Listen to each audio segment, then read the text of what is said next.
तो सांग मैंने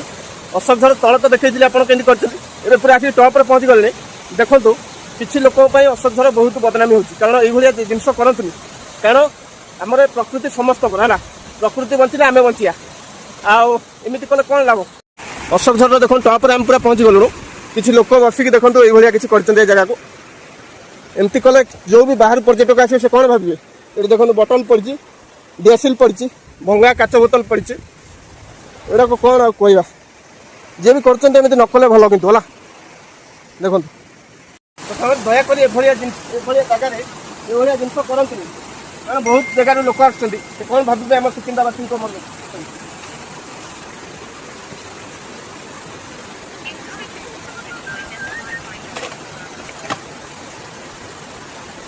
बहुत लोक आसुँच देखने कौन भावे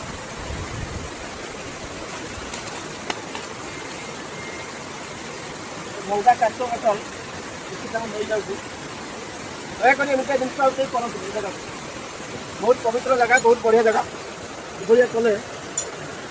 कौन आप लाभ पाऊँ कि सब नहीं तले फोपाड़ी है तो सांग मैंने देखो एतिक अलिया मु गोटेली ये पूरा झरणा पाखे पड़ा आहरी गोटे पड़ी रास्तार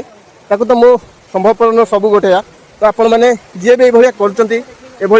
माने एत सुंदर जगह को नकले भल जाइले कि कारण प्रकृति आमर प्रकृति बंचिले आम बंचा बहुत जगार लोक आसुँच कारण अशोक झर बहुत भाइराल हो गलानी ओडिशा कौन ओडिशा बाहर भी बहुत पर्यटक आसुँच सब ये जिनस देखिले से कौन मन में भावे देखो